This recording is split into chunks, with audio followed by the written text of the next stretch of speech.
ప్రభునందు ప్రియులకు యేసుక్రీస్తు నామములో శుభములు తెలియజేస్తున్నాం. ఈ దినం హెబ్రోన్ క్యాలెండర్ వాగ్దానము.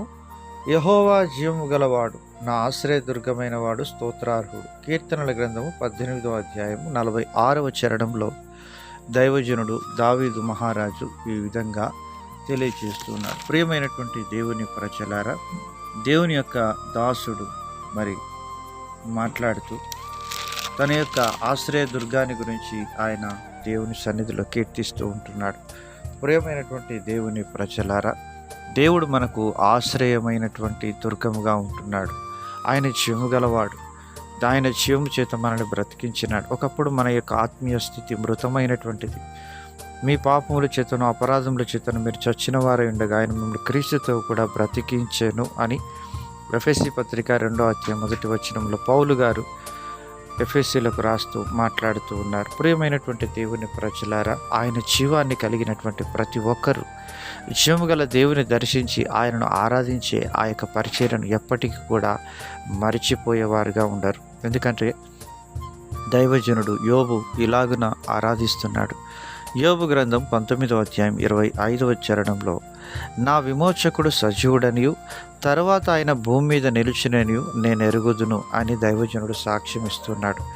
ప్రియమైనటువంటి దైవజనమా, ఆయన సజీవుడైనటువంటి దేవుడని నీవు ఎరిగి ఉంటున్నావా? నీ జీవితంలో ఎదురయ్యే ప్రతి పరిస్థితిలో ఆయన సజీవుడని, ఆయన నీకు విమోచించి నీకు సహాయం చేసే రక్షకుడని నీ జీవితంలో నువ్వు గుర్తెరిగి ఉంటున్నావా? అలాగన ఎరిగి ఉన్నట్లయితే ఆయన యందు విశ్వాసం ఉంచి మన జీవితంలో ఎప్పుడు కూడా వెనుకంజ వేసే వారంగా ఉంటాం. ఎన్ని పరిశోధనలు వచ్చినప్పటికీ యోబు దైవజనుల వల్లే మనం ముందుకు సాగి దేవుని నామాన్ని మహింపరిచే వారంగా ఉండాలని దేవుని వాక్యం మనల్ని హెచ్చరిస్తూ ఉంటున్నది.